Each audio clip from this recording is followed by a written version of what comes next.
tá. Oi! Oi, meu amor. Boa noite, tudo bem? Eu bem, e você? Como é que tá? Lindo como Melhor sempre. agora. Imagina, melhor agora. Eu tô muito feliz, muito feliz. Imagina, o prazer é meu de estar aqui. Como estão as coisas por aí? Como está a mente e o coração nessa quarentena? Olha, eu vim para o interior, para a cidade onde minha irmã mora, aqui em Ribeirão Bonito, porque ela estava muito preocupada comigo sozinho, aí em São Paulo, né, onde eu moro. Aham. E aí ela pediu para que eu viesse para cá, mandou me buscar, isso já tem uns 45 dias. Aqui não tem caso nenhum, é uma cidade muito pacata, pessoal muito amável. Então, para mim, assim, Ícaro, é um sentimento de gratidão, mesmo se eu estivesse na minha casa sozinho. Porque eu acho Uhum. que você ter a oportunidade de poder ficar em casa, se você não é da linha de frente, como esses Exato. heróis médicos, enfermeiros, se você desses heróis, os lixeiros, os garis de rua, os motoristas de ônibus, os cobradores, esses são heróis, porque eles Sim, não têm essa opção que nós temos de poder ficar em exato. casa, de se cuidar. Uhum. Então, para mim, está muito calmo, eu tenho um sentimento muito de gratidão de poder ficar na minha casa com a minha irmã. Estou comendo muito bem, porque ela cozinha muito bem. Ai, então tá. Hoje mesmo ela tem feito bolos e faz pudim. E daqui a pouco nós vamos jantar mais tarde, assim, é muito gostoso. É uma cidade calma, pacata, é onde a gente tem galinhas aqui do lado, do vizinho que é meu primo. Então de manhã eu vou lá, jogo milho, jogo um pãozinho para as Ai, coisa galinhas. boa. É gostoso, um ar limpo, uma cidade calma, quente, aqui tá bem gostoso, porque é calor, né? Então para mim tá sendo muito calmo. Já estava calmo em São Paulo, eu já Então, tenho eu muita vou ligar. serenidade. Eu vou ligar já a primeira pergunta, depois de você ter falado que é calmo, que eu estou fazendo para todo mundo. O que você aprendeu até agora sobre si e sobre a sociedade nas suas reflexões de isolamento? Olha, eu acho que da sociedade, eu acho que essa pandemia veio para nos ensinar alguma coisa. Existe um Uhum. egoísmo mundial, e não falo só do Brasil, falo do mundo todo. Então nós aprendemos a olhar o outro, a se preocupar com o vizinho, com aquele que tem mais idade do que eu e realmente não pode sair. Então de você perguntar, e eu faço isso para amigos que estão em São Paulo. Ontem mesmo mandei recado para 2 amigos, eu falei, quero saber se vocês estão bem, se precisar desabafar, conversar, liga para mim, vamos conversar, porque existem pessoas que entram numa depressão, né?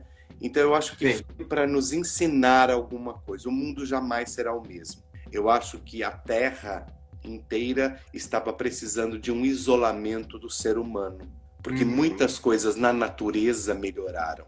O maior buraco, eu não sei se é fake news ou não essa notícia, mas Eu diz vi que o essa maior notícia mesmo, do buraco camarão de do ozônio ozônio. fechou. Então, e a gente aprende, e eu aprendi também, que existem coisas essenciais na vida, que seja o outro, a família, o amigo, você, essas pessoas que trabalham, essas pessoas que muitas vezes a gente, na tribulação da vida, para pagar boleto, o boleto vai estar lá, o prédio vai estar lá, a cozinha vai estar lá, o seu carro vai estar lá.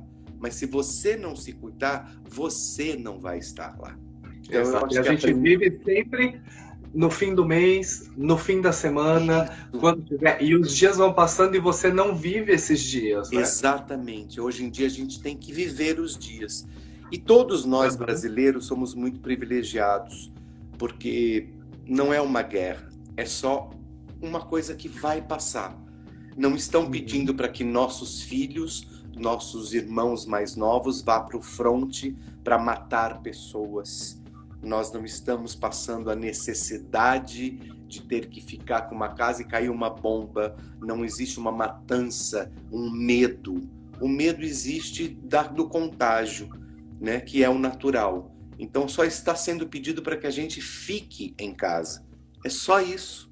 E use máscara. Tem que sair? Precisa sair? Bota máscara, use o seu álcool gel, lave as mãos, cuide de você para que você possa cuidar do outro. Eu acho que é isso. Exato. E isso que eu assim, eu já tinha essa percepção de vida, né? Porque nós artistas, a gente tem, não estou desmerecendo ninguém, mas nós artistas, a gente já tem uma visão do todo, do outro, principal, porque a gente trabalha para o outro. Exato. E o nosso trabalho tem muito a ver com se colocar sob a ótica de outros olhares que não os nossos, né? Exatamente. Então a gente já tem por hábito olhar sobre outras óticas. Isso. E hoje em dia a gente vê que tem muita coisa que estava acontecendo. Eu tenho certeza que quando tudo isso acabar e a gente conseguir andar na Avenida Paulista de novo, eu não vou ver tantas pessoas ensimesmadas dentro do seu virtual, no celular. Eu vou ver pessoas, eu espero ver pessoas preocupadas com o seu semelhante. É isso que eu estou em aprender. É o que a gente mais espera, porque olha, se não aprender com tudo isso agora, o que mais precisa acontecer para que a gente aprenda? Tem que aprender, eu acho que veio para aprender. Afora tudo aquilo que falam, que foi criado em laboratório, que não foi. Não sei isso, essa discussão não leva a lugar nenhum. Leva a gerar um ódio. Saber que ele está aqui e o que a gente vai fazer com ele aqui. Não importa por onde veio, de onde veio, né? Não importa por onde veio, como veio. Ele está aqui. E o que a gente pode fazer com ele aqui? Eu acho que a gente vê as pessoas na rua.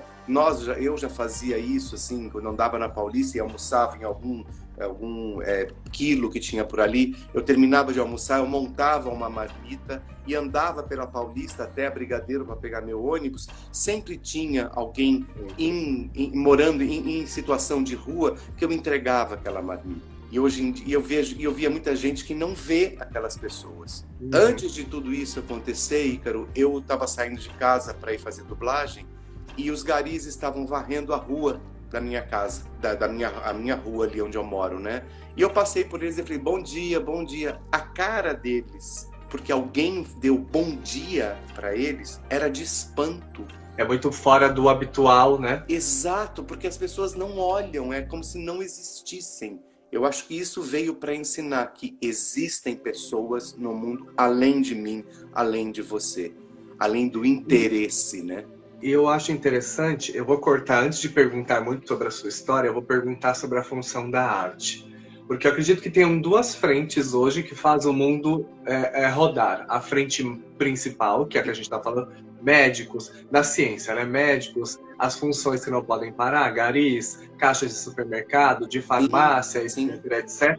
Mas existe a classe da arte, que é o que deixa as pessoas que estão em casa sãs, que são os filmes, as músicas, os livros, os seriados. E aí talvez, aí fica a minha pergunta, o que você acha que vai acontecer com a arte? Será que finalmente o brasileiro vai começar a valorizar a importância da arte na vida da sociedade? Eu espero que sim. Porque a arte num todo, tanto o meu trabalho quanto de você, ou da Rita, ou da Penélope, que eu assistia no Drag Queen. Eu adoro aquele programa. A arte a gente vai não só para entreter. No programa que vocês faziam, não existia ali 3 rapazes, 3 drags que estavam ali para entreter. Era também entretenimento. Mas eu vi muitas vezes, e lembro de uma menina que sofreu bullying do pai, que sofreu violências do pai. Vocês choravam e eu chorava em casa. Vocês estão dando para aquela pessoa dignidade. Vocês estavam mostrando para aquela pessoa que ela existe. Eu espero realmente que depois de tudo isso as pessoas entendam que nós não estamos aqui só para entreter e fazer rir. A arte ensina, a arte educa, a arte faz você pensar, principalmente. Você não sai de um espetáculo, por qualquer espetáculo que seja, sem pensar alguma coisa. É para isso que nós somos artistas, para isso que nós somos atores. A gente está fazendo... Não quero entregar nada mastigado. A minha visão interessa para mim. Eu quero que a pessoa tenha a visão dela do que foi proposto naquele palco. Eu acho que é para isso. Eu espero que as pessoas entendam que nós artistas não estamos mamando nas tetas do governo, que nós artistas não estamos cobrando para fazer o nosso espetáculo, o nosso ofício, porque nós temos somos famosos e temos que pagar viagens. Não, isso é consequência de outras pessoas que estão no patamar acima, né? Mas eu acho que a gente está ali porque dignamente eu preciso pagar as minhas contas. Eu preciso ter comida na minha geladeira. Eu preciso limpar a minha casa. Eu preciso viver. Sim. E querendo ou não, a arte tem essa função maravilhosa de quem vive da arte, artistas de uma maneira geral, é um reflexo, é como se nós fôssemos contadores de histórias. Mas que história? Das dores, das felicidades, das mágoas, das iras, de toda a existência humana em determinado espetáculo, em determinado filme, algum vislumbre do que uma pessoa sente em algum momento da vida vai estar ali. Então, as pessoas não conseguiram compreender, né? Porque a gente sempre ouve, né? Eu acho que você mais do que eu até... você faz o que ser artista, mas você é um vagabundo, porque... Você não é de profissão, já estudei isso.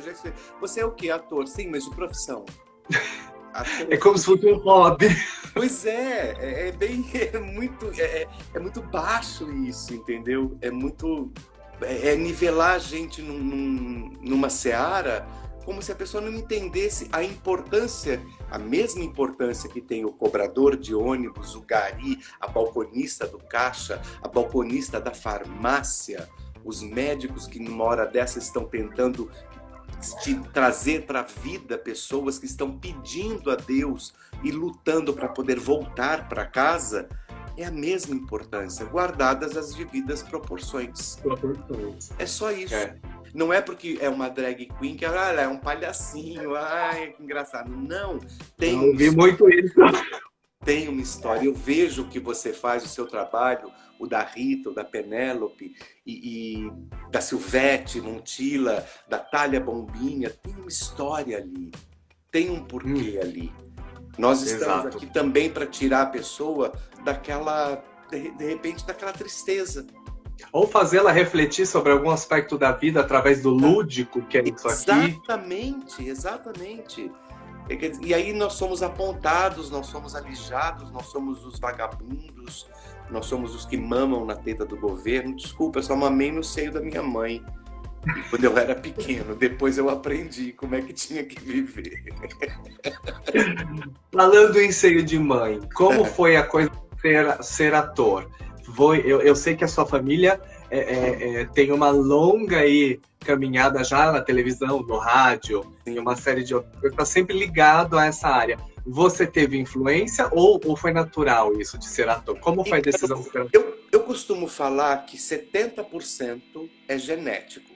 Minha mãe era radioatriz na Rádio Nacional do Rio de Janeiro. Foi uma das grandes estrelas da Rádio Nacional.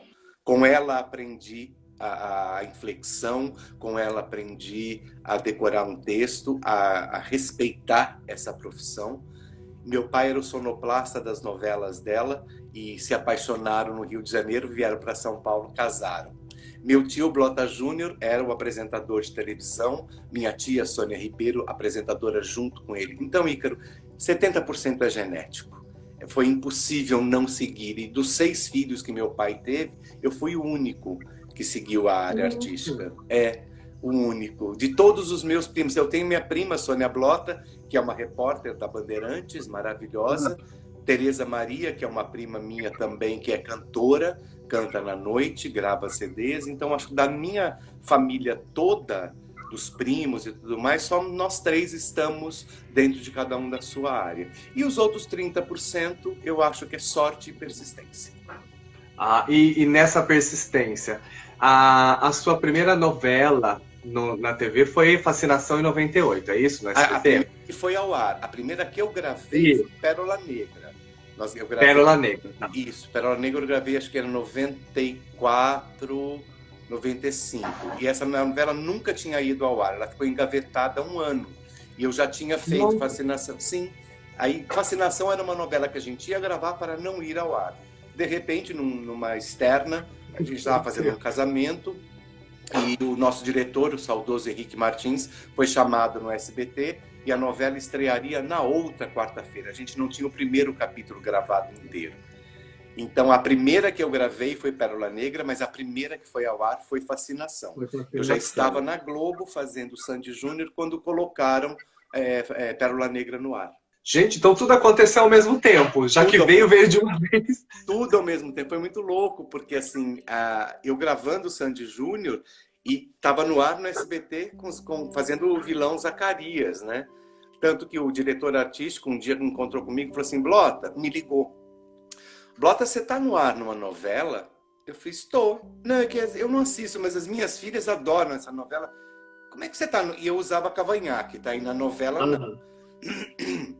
Eu falei, como é que você tá no ar na novela? Eu falei assim, então, uma novela que gravei. Eu falei assim, mas você não pode ter 2 contratos ao mesmo tempo. Eu falei, mas eu não tenho 2 contratos. Ah, não, você pode sair da novela quando você quiser? Eu falei, Boqueu, essa novela foi gravada há 1 ano e meio atrás. Se você perceber, aqui eu tenho cavanhaque, lá eu não tenho. Não é uma coisa que eu arranque e vá para fazer o SBT. Então foi muito bom por isso, que eu estava nas 2 emissoras ao mesmo tempo, né? E o Brasil começou a te conhecer massivamente com o Sandy Júnior fazendo o Professor Camilo, certo? Sim, fazendo o Professor Camilo. Foi muito bom. Era uma loucura, Ícaro. Eu não conseguia andar na rua, rapaz. Jura? Era muito doido. Eu lembro até hoje, tinha um restaurante ali na Doc Lobo chamado Tatu, de tatuagem. E eu sentei um dia, tomei sobremesa, tomei meu suco e pedi a conta. O garçom veio e falou assim, seu Blota, sua conta já foi paga. Eu fiz, oi? Como assim paga? Ele falou assim, eu pago por quem? Não tenho autorização para dizer. Até hoje eu não sei quem pagou essa conta. Quem pagou? Você que pagou. Muito obrigado. Foi muito doido. E assim, fui para Salvador passar férias logo depois do primeiro ano e nunca tinha ido a Salvador, na casa de 2 amigos, e estava naquela mureta do Farol da Barra, vendo a praia, né, conhecendo Salvador. Eu vejo as pessoas levantarem na praia e começar a correr. Eu olhei para o meu amigo e falei assim, Bira, isso é arrastão? Ele falou, não, Blota, não. Quando eu vi, elas subiram a escada e vieram em cima de mim. Era muito louco. E é maravilhoso. E um dos últimos trabalhos que você fez foi no SBT? Foi isso? Foi, Carinha de Anjo? Carinha de Anjo, foi. Tem uma pequena participação no seriado da Hebe, que está no Globoplay, quem quiser assistir, que eu faço um apresentador que está dando um prêmio para a Hebe, e segundo falaram, seria o meu tio, Blota Júnior, ali, né? Mas o último trabalho grande foi Carinha de Anjo. E dessa história de mais de 25 anos, pelo menos na TV, qual foi a coisa que você fez que mais te marcou? Nossa! Nossa, que doido! Você sabe que um que eu lembro com muito carinho foi uma participação na novela 7 Pecados, do Carrasco, em que eu faço um presidente de uma ONG de homossexuais que falava sobre a AIDS, uma menina que tinha hemofilia e pegou AIDS, né? Estava com o vírus HIV, e ele é convidado, esse presidente que eu fiz o papel, ele é convidado para tirar as dúvidas dos pais e dos alunos, para que o bullying acabe. A cena era tão linda com as coisas que o Valci tinha escrito, que eu acho que eu nunca nem cheguei a ver no ar, já procurei no YouTube, não acho, mas foi uma das coisas que eu mais gostei de fazer. Porque é essa função que a gente está falando. Existia ali um ator dentro de um projeto na Rede Globo de televisão, dando uma aula para o mundo, não só para do que é o preconceito com essas pessoas. Então, acho que esse foi o que eu gostei muito de fazer. Foi o que acho que foi o mais gostoso, assim. Falando em preconceito, eu fui vasculhar aqui sua vida nas redes. Você disse em 2018 que se você tivesse poder de destruir ou de eliminar qualquer coisa do planeta, seria o preconceito. Continua sendo essa mesma resposta? E por que essa mesma resposta? A que você atribui tirar o preconceito? Quando você tem um preconceito de alguma coisa, você se coloca num patamar acima daquela coisa. E ninguém está acima de nada. Acima da gente, só Deus. Só Ele que pode julgar. Né? Eu acho que você ter preconceito com a caixa do supermercado, de não sequer falar para ela assim, muito obrigado pelo seu trabalho, isso para mim eu não acho certo. Você ter um preconceito com os velhos, por exemplo. Eu vejo pessoas que não têm paciência com velhos, Tá ali uma história para ser contada. Eu brinco muito, Ícaro, quando eu encontro uma pessoa muito, muito, muito velhinha, eu sento e falo assim, e aí, vó, a senhora nasceu, e aí? Aham. Pra ela me contar, eu vou aprender. Então, ouvir a história das pessoas. Então, eu acho que todo preconceito que você tem de qualquer coisa, dos gays, das lésbicas, dos pretos, dos gordos, dos velhos, dos ditos feios, do cabelo que é twinzinho, do cabelo que é liso, da loira. Eu assistia programas de humor que hoje em dia, graças a Deus, estão mudando, e achava aquilo um absurdo, uma pessoa se sujeitar a botar aquilo e as pessoas rirem daquilo. Aquilo para mim sempre foi um absurdo, né? Você rir de alguém. Eu não quero que riam de mim, eu quero que riam comigo. Comigo, eu exato. Não quero que riam de você, e aí que riam com você. Exato. E aí a gente também consegue entender a função da própria mídia televisiva, de rádio e afins, nessa perpetuação através da arte de preconceitos, né? Exatamente.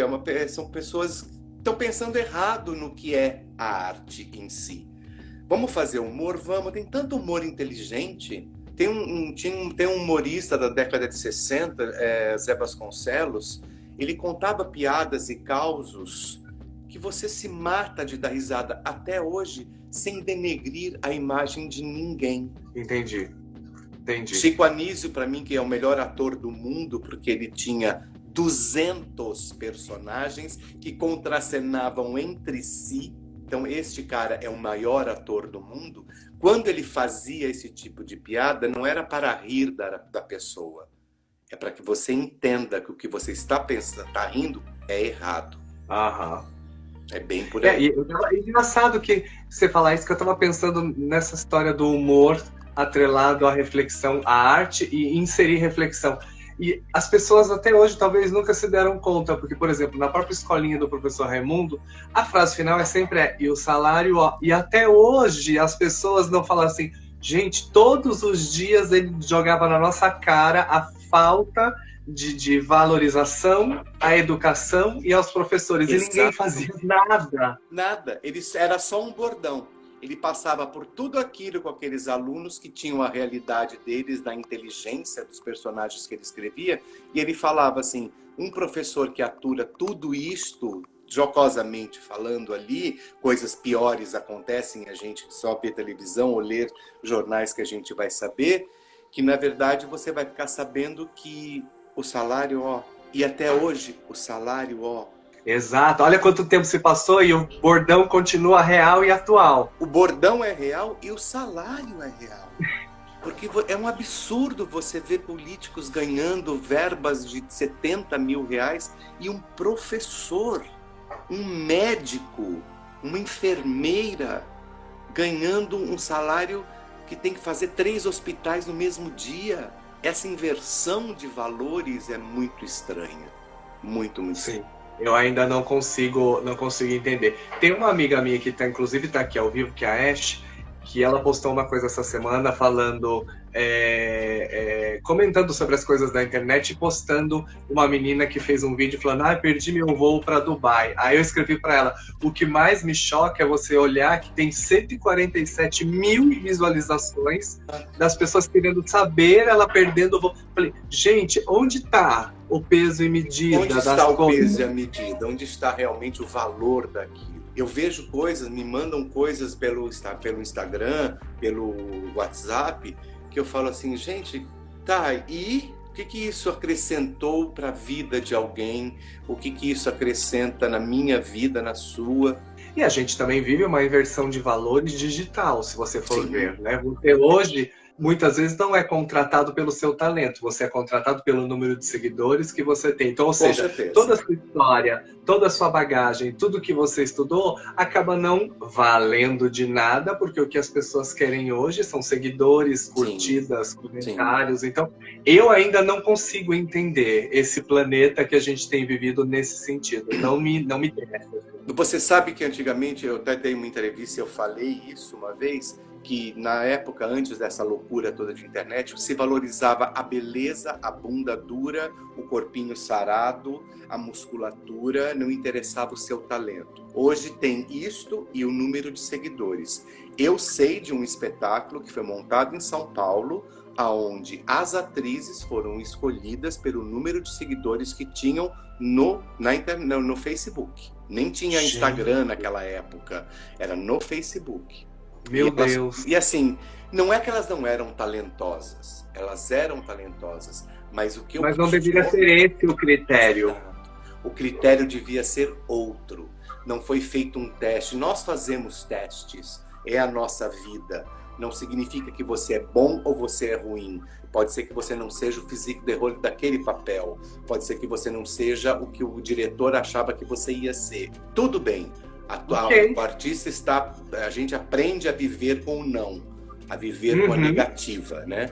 Mas não pode ser um sine qua non quantos números de seguidores eu tenho ou você tem. Não tirando o mérito de ninguém. Não, pelo contrário, porque né, as pessoas seguem quem elas querem, etc, etc. Sim, né? Livre-arbítrio. Mas com tudo isso que a gente está discutindo, você já teve vontade de desistir, de olhar e falar assim, meu, eu não acredito que é isso que está acontecendo com a arte, com tudo que está acontecendo, não dá para mim. Você já pensou ou não? Todo ano eu tenho essa vontade. Eu te entendo, porque eu já pensei várias vezes. Não todo ano. Também não. Eu falei assim, chega, eu sou formado em radialismo pela FAAP, eu sou produtor e diretor de rádio e TV. Todo ano, quando termina um trabalho e eu sei que eu vou ficar 3 anos procurando, batalhando e enchendo o saco de produtores de elenco e falando, olha, tô aqui, tô desse jeito, como é que é? Vivo. Isso, é para dar o 8 um tempo inteiro. Então, todo ano eu penso em desistir. Mas quando tá assim, na rapa do gol de desistir, alguma coisa acontece e eu tenho que voltar. Então, é bom. E tem alguma coisa ou algum tipo de personagem que você ainda não fez que você gostaria de fazer? Que você pensa, ai, Ícaro, eu já fiz fazer isso. Eu já fiz uma mulher numa peça que chamava Chada 5. Eu fazia uma lésbica, uma mulher, eram 9 atores e todos os 9 atores faziam 9 mulheres. E eu fazia a grande vilã, era uma comédia da Regiane Antonini. Eu nunca fiz uma drag queen. Olha aí, fica a dica. Gostaria, sabe por quê? Não, lá fora essa beleza toda, essa arte que vocês têm e o bom gosto do vestir, maquiar, a inteligência. Quando se escuta Rita Von Hunt falar, é impossível você falar assim, gente, que rapaz inteligente. E ele usa a inteligência e o professorado dele dentro da arte dele. Eu gostaria de mostrar esse lado, não afora a beleza que vocês são, a beleza que é. Eu daria uma drag queen muito feia, vamos combinar, né? Para com isso, porque de mulher eu tava um horror. Eu posso falar uma coisa pra você? Eu acho interessantíssimo você ter feito esse comentário, porque diariamente eu recebo, via direct no Instagram, pessoas que se maquiaram e falam, eu tô feio, né? Eu tô isso.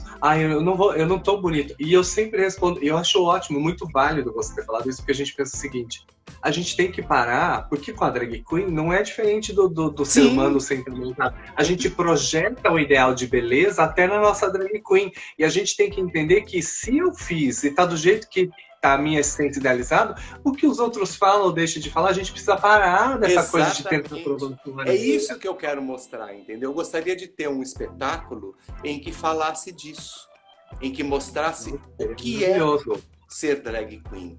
O que é ser a responsabilidade que as pessoas que são drag queen têm na mão.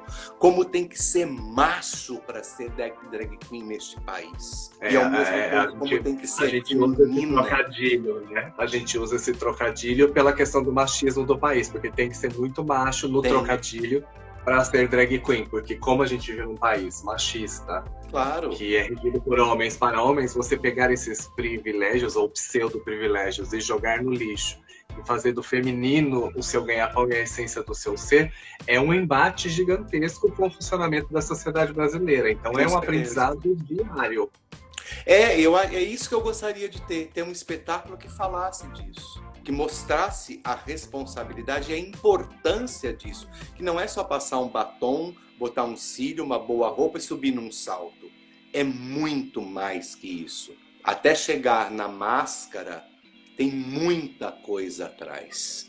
Tem muito Sim. aprendizado, tem muito preconceito, tem muita porrada, tem muita dedo apontado. Sim. Eu costumo dizer que a minha drag me fez ter uma faculdade, porque a gente tem um olhar tão peculiar da sociedade, porque hoje a gente, eu pelo menos, depois de 20 anos sendo drag queen, eu consigo analisar os olhares de cada pessoa que me olha e o que aquele olhar está me dizendo. Exatamente. Desde o explícito até o que ele tenta esconder. Então, assim, é muito interessante. É um laboratório para a gente fazer de como o humano interpreta aquilo que ele não conhece. Aí vem a questão do preconceito, você falou. Ah, porque ele se veste de drag queen, ele vale menos. Ah, porque é uma coisa que eu não conheço, vale menos. Então, a gente sempre pauta a nossa vida com uma tentativa diária de justificar a gente valer mais em relação ao outro, né?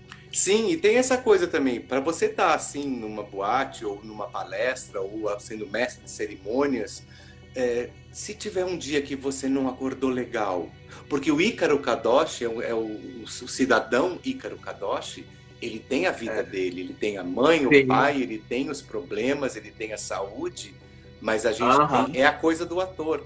Eu, quando minha mãe morreu, quando eu soube que minha mãe ia ter 3 meses de vida, eu fui pro teatro fazer 1.500 pessoas darem risada. Eu enterrei meu pai numa quinta-feira e às 4 da tarde e fui fazer o musical Tieta no mesmo dia. Quando a cortina fechou, eu caí sentado chorando, porque eu consegui não só a perda do meu pai, tudo que a gente tinha passado com ele, mas eu consegui. Da onde vem isso? Da onde vem essa força que vem de dentro da gente? Quantas vezes o Ícaro estava arrasado, mas a drag queen do Ícaro tinha que estar exuberante.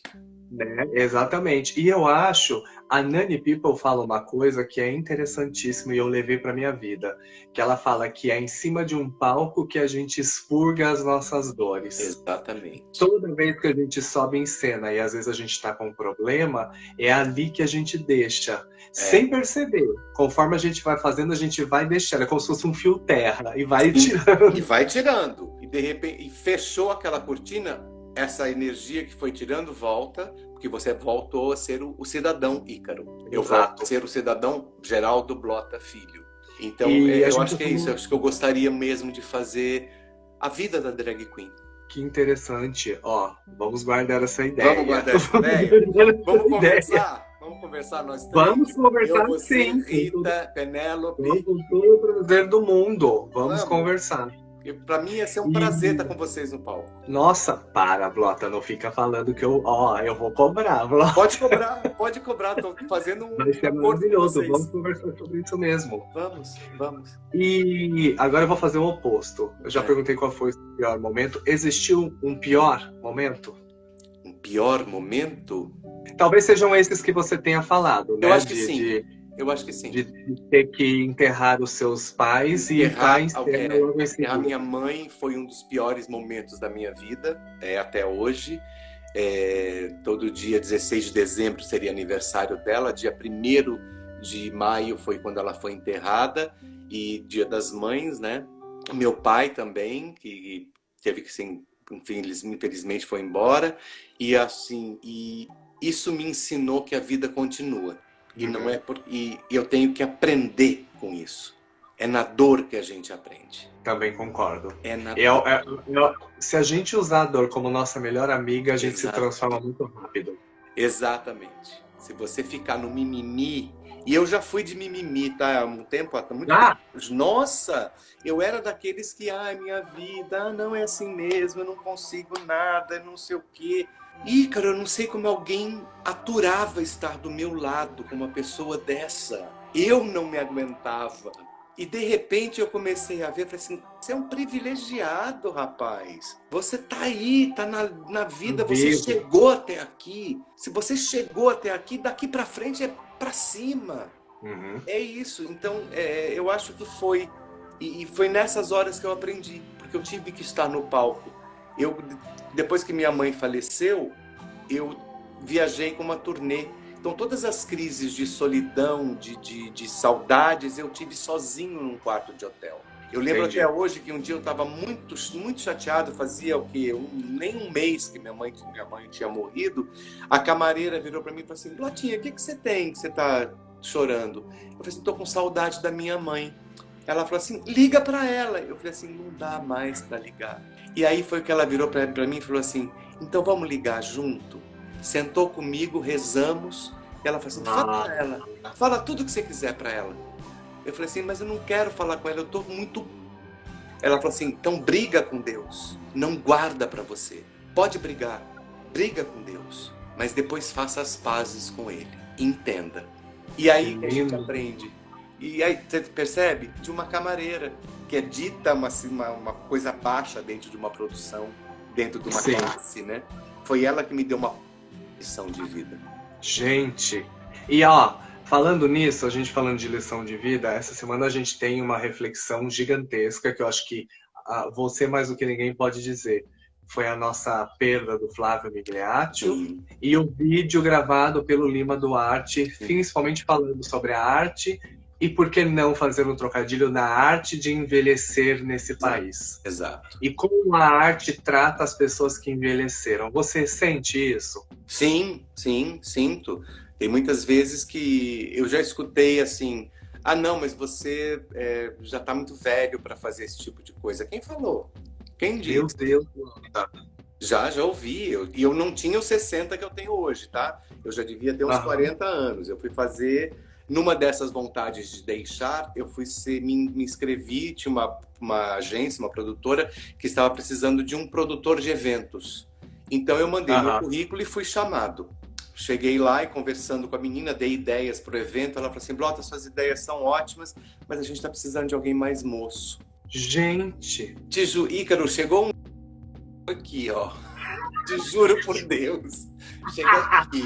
Aí eu botei para baixo, eu virei para ela e falei assim: bom, então se vocês estão precisando de alguém mais moço, quem não precisa trabalhar com vocês sou eu. Muito obrigado pela oportunidade. E fui embora. Então a gente já sofre esse preconceito, sim. É muito difícil. A gente tem que aprender a envelhecer. Né? Oi? No meio televisivo não é diferente, né? Não é diferente. Não é diferente. Se você pegar os papéis de pessoas mais velhas, em algumas, são sempre aqueles que estão ali do lado. Você não vê um homem de, sei lá, 70, 80 anos fazendo um grande vilão a novela inteira. Entendi. Ele vai permear aquilo ali, vai permear aquela trama, né? Mas também já escutei coisas, e é o porquê dessa barba que eu deixei, que eu fiz um teste para um seriado que infelizmente agora foi cancelado. Você é muito moço para fazer um avô. Aí já fiquei feliz. Meu Deus! Mas é uma faca de... Gente, você nunca sabe. Assim, eu não entendo qual é o conceito de velho ou de moço que as pessoas têm. Não é, meu amor? É bem isso. Então eu deixei essa barba crescer, isso no começo do ano, depois me apaixonei por ela e vou ficar um tempinho porque gostei, para mostrar para ele. Eu falei assim: ó, eu tenho 60, eu teria um neto de, sei lá, de 20. Eu tenho um sobrinho neto que tem 22 anos. Ele é filho do meu sobrinho, que é filho dessa minha irmã, que hoje esse meu sobrinho tem 45. Eu tenho um sobrinho neto, ele teria 20. E eu seria, né, avô de uma menina de 11 anos. 10, 11 anos. Ou seja... Meu amor. Ou seja... Os meus sobrinhos, assim, a mais nova, a mais velha, que é a Fernanda, tirando o João, né, que é o da minha irmã, a Fernanda, ela já é mãe agora. Ela já está com 30 e poucos anos. O Rafael, que é irmão dela, também com 30. Então, assim, já dá para eu ser avô. Não, é como se a genética tivesse evoluído, porque cada vez mais parece que as nossas novas gerações são mais jovens em termos de fisionomia, mas a visão artística de algumas coisas, de encaixar, e a gente vive em ter que sempre ser encaixado em caixinhas específicas e que, na verdade, a diversidade humana hoje, em 2020, é muito maior do que as caixinhas que eles tentam. Porque quando você fala que você ouviu que você não poderia interpretar um avô, é meio que revoltante, inclusive. Porque não acreditam na minha capacidade de interpretação. Porque hoje tem, além de tudo, se precisar, tem maquiagem, tem prótese, tem etc, tudo, etc. Tudo. Você pode fazer, né? Eu escutei há pouco tempo atrás, eu estava fiz Dogville em Brasília e Minas Gerais no final do ano passado. Amo, não consegui ver. Mas se Deus quiser a gente volta. Eu ia voltar esse ano, mas aí deixa isso acabar que a gente, se Deus quiser, volta. E eu estava lá quando me convidaram para fazer um teste para um musical, a maravilhosa Fábrica de Chocolate. E aí eu estava num hotel, eu falei assim, o produtor falou assim, não, mas não é para o avô do menino, é para um outro avô que vai ter lá, porque os produtores da Broadway, eles não querem caracterizar ninguém, eles querem um velho mesmo. Eu falei assim, olha, tá bom, mas eu não consigo agora, num hotel, conseguir um piano para eu mandar um vídeo cantando, não tenho condição, então muito obrigado. Passou, eu vi que agora a pessoa que faz o grande avô, que deveria ser um velho mesmo, é mais moço que eu. É um amigo talentosíssimo, querido, que eu amo de paixão, mas é bem mais moço que eu. E está todo caracterizado. Ou seja... Olha, você, com 60 anos, olhando para trás, se puder falar o que a vida lhe ensinou enquanto artista e o que você pode nos dizer dos ensinamentos que a vida deu para que a gente, às vezes, não precise passar através da dor, o que você falaria? Olha, eu acho que ela me ensinou a ser o Geraldo Blota Filho, a ser esse cidadão que eu sou, esse homem que eu sou, com as minhas preferências, com os meus erros, com os meus acertos. Então, tudo isto veio para me moldar. Ela me ajudou muito. Como eu falei para você, eu era dado a não vou conseguir, não é para mim, eu não sirvo para isso. Eu era o seu pior inimigo, Blota? Oi? Você era o seu pior inimigo? Sim, era o meu pior inimigo. Eu sempre me botava para baixo, eu sempre achava que tinha alguém melhor, então eu nem arriscava. Hoje em dia, meu amor, se você falar para mim, tem um teste para um não sei o quê, eu vou fazer. Ah, mas é a Lília Cabral que que vai fazer. Não, eu faço a Lília Cabral, bota aqui uma peruca e um olho azul que eu faço a Lília Cabral, sem problema nenhum.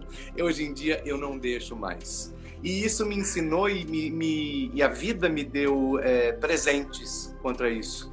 Teve uma peça que eu tive que fazer o ano passado, que me chamaram, porque o ator que estava fazendo se desentendeu e foi mandado embora. Eu tive 7 dias para fazer. Em 7 dias você teve que pegar tudo? Sim. Eu já decorei Trair e Coçar. Eu tive um rapaz que eles iam viajar com a turnê de Trair e Coçar. Eu decorei a peça Trair e Coçar em 8 horas na minha casa. Eu comecei às 8 da manhã, decorei até 1 da tarde, almocei, decorei até às 7 da noite e fui para o teatro fazer um ensaio com tudo decorado. Marcação, tudo decorado. Então, eu acho que a vida, quando você começa a mostrar para ela que você é grato ao que ela te propõe, de cinza ou de colorido, ela te presenteia com coisas. Então, é agradecer. Sempre poderia ser pior, Ícaro, mas depende da gente deixar ser pior ou não. Poderia ser pior, mas para mim eu não vou deixar ser. Não mais. Eu acho que quando você aceita e principalmente entende que você merece o melhor da vida, você não aceita mais por baixo, você corre atrás do melhor para você. Exatamente. E é o melhor para mim. Pode ser que eu não daqui a mais 20 anos, 30 anos, eu não tenha o apartamento maravilhoso, mas foi o que deu para eu fazer. Mas eu tive uma vida maravilhosa, porque isso sai na urina, isso aí fica para alguém. O que eu vou levar é o meu legado. É as coisas que eu conversei, os amigos que eu tenho, os amores que eu tive, as pessoas que me amam e que eu amo a elas. E o que é legal, a gente aprende a ceifar o joio do trigo. Hoje em dia você não sabe quem merece um Ícaro Kadoshi do lado? Sim. Como amigo, como profissional, como amor, como amante, a gente sabe. E tá tudo bem. E depois de muito, Pra saber, viu? Sim, meu querido. É na dor que a gente aprende. É na dor. Que você olha pra trás e fala, meu Deus, eu aceitava muito pouco e achava que era o máximo. É isso que eu aprendi. É isso que hoje em dia que eu falo, quando eu olho pra trás, eu não falo assim, pô, eu poderia estar bem melhor hoje em dia. Não. Eu acho que valeu a pena passar por aquilo e ter o que eu não tive, não soube valorizar para mim, porque eu aproveitei a oportunidade, mas não soube valorizar. No momento, eu aprendi hoje. Hoje eu sei. Se alguém quiser, é lógico que eu não sou um dos atores mais caros do mundo, nem quero ser, mas eu sei que hoje em dia eu posso virar para 2 produtores que me chamaram para trabalhar uma peça onde eu seria o protagonista e eu teria 3% de uma bilheteria. Eu falei, tá, e de fixo, quanto é que é? E ajuda de custo para eu poder ensaiar, para eu poder ir para o ensaio, comer, porque são 12 horas de ensaio por dia. Não, na verdade a gente não tem isso. Eu falei, então desculpa, querido, não dá para eu fazer, não tem outro jeito. Ah, bom, se você não trabalha nos outros moldes, eu falei assim, não, eu trabalho nos outros moldes, eu só quero ser pago para isso. E aí a gente também entra numa outra reflexão de que dentro da própria arte não se valoriza o trabalho que é fazer arte, né? Exatamente. Existe uma discussão agora com essa quarentena, com esse isolamento social, que tem uma modalidade nova que chama self-test. As pessoas mandam um texto, a agência manda um texto para você, você decora e grava nesse aparelhinho aqui. Agora me diga uma coisa, com que luz, com que som, com que figurino, eu tenho que ter o figurino. Então, nisso tudo, não estão pagando a camareira, a figurinista, não estão pagando o maquiador, que mesmo que seja para tirar o brilho da gente, não é a maquiagem, só para tirar o brilho. E não estão nos pagando o cachê teste. Porque, como ele não precisou sair de casa, foi fácil. Exatamente. Só que agora, graças a Deus, a gente tem no Sindicato dos Artistas um presidente que está mudando isso. Que para fazer o self-test, antes de mandar, você tem que receber. Ai, nossa, por favor, porque, gente... E nós não estamos falando em milhões, né, Ícaro? Nós estamos falando em R$80. R$80. Você sabe que eu já fiz há muitos anos atrás, quando eu trabalhava no Centro Cultural São Paulo, o cachê teste era R$5? Meu Deus, Lota! A gente chamava de cachê coxinha, vale coxinha. Porque uma coxinha no bar da frente da produtora era R$5. Gente! Sim, sim. E aí as pessoas que a gente ainda tem a audácia de falar que quem vive da arte é... Pois é. Enfim, deixe que eles falam. Deixe que diga, que falem, deixe isso pra lá. Eu acho que o mais importante é você olhar para trás e ter a ciência de que você fez o que você ama, Sim. Que você fez, independente dos nãos que você levou, os sims, você aproveitou ao máximo aquela experiência, o seu talento, viveu aquele dia intensamente. Sim. E falar, todo mundo vai falar mesmo, né? A gente fazendo ou não. Fazendo ou não, gente. Já falam muita coisa, o que sai de notícia errado, o que sai de foto da gente, que você vê que o corpo não é seu, mas a cabeça botaram a sua, e você olha e fala assim, gente, isso é muito tosco. Isso é muito tosco. Por que botaram esse... Por que é essa cara? Por que não pegaram uma cara melhor, minha, pelo menos condizente com esse corpo que tá aí? Pra poder... Então é isso. Eu hoje em dia não ligo mais. Ninguém mais tem esse poder de me tirar do eixo. Porque existem pessoas que vão estar querendo te tirar do eixo. E o veneno só faz efeito se a gente toma. É só não tomar. Não precisa brigar, não precisa bater, não precisa xingar, não precisa de nada disso. É a frase do o que importa não é o que fizeram com a gente, mas o que a gente faz do que fizeram com a gente, né? E voltando ao que você tinha me perguntado, do Flávio e do Aldir, hoje em dia, eu tive com o Flávio, ele fazia o pai da Hebe nos bastidores. Era uma cena pequena, nem com ele era a cena, era mais com a Andréia mesmo. E conversei muito com o Flávio. Ele é uma pessoa alegre, uma pessoa muito feliz, uma pessoa que fez todos nós darmos risada. Era um cara que tem uma história dentro dessa televisão.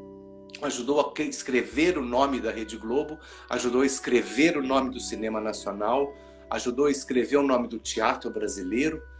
E você vê terminar os dias desse jeito. assim, o que estava passando ali? Tá com vontade, tá se sentindo ruim? Isso é para todo mundo que está escutando a gente agora aqui. Pede help, liga para um amigo, fala com alguém, antes de você tentar fazer uma besteirinha. Fala com alguém. Eu acho que faltou ali, não sei o que aconteceu para ele chegar nesse ponto. As pessoas especulam muito, dizendo que é por causa do governo, por isso o culpado é o governo. Gente, ninguém vai saber. Hoje em dia a gente não tem que ver essa disputa de poder que está... Eu acho isso tão pequeno, perto do que a humanidade está vivendo. As pessoas ainda estão querendo disputar o poder. Essas pessoas é que são fechadas e não estão entendendo o que nós estamos passando. Então, assim, o Flavinho, Deus te recebeu com muita luz, é um querido. E que pena que ele não segurou o cabeção. Né? Meu amor, faltam 3 minutos para dar 1h e a gente sabe que o Instagram faz. Então eu só queria te agradecer, não só por ter aceito o convite, porque para mim é um prazer, é uma honra. Nós vamos conversar em off sobre esse projeto. Já está marcado. Eu, você, Rita e Vamos conversar sobre esse projeto, porque muito me interessa. E que Deus abençoe sua vida, sua carreira. Obrigado por todo o ensinamento, não só dessa live, mas de vida. Imagina. E se Deus quiser, em breve a gente se encontra para dar aquele abraço de novo. De novo, que a gente deu aquele abração lá no teatro aquela vez. Gente, eu amo. Quem não conheceu o Ícaro Kadoshi de perto, é muito mais bonito do que vocês estão pensando. Coisa linda. Amor, manda um beijo para você, um beijo para sua família, um beijo em Penélope, um beijo em Rita, que são pessoas que eu aprendo muito com vocês. Aprendo muito vendo as lives de vocês, o que vocês fazem. Muito obrigado. Amém. Deus abençoe. Boa noite, meu amor. Bom jantar agora, obrigado. Né? Comer um macarrão com molho de linguiça calabresa. Ah, que delícia! Um beijo. Próximo jantar que tiver na minha casa, vocês 3 vão estar lá. Por favor, me chama que eu vou. Tá. Um beijo, meu amor. Beijo, amado.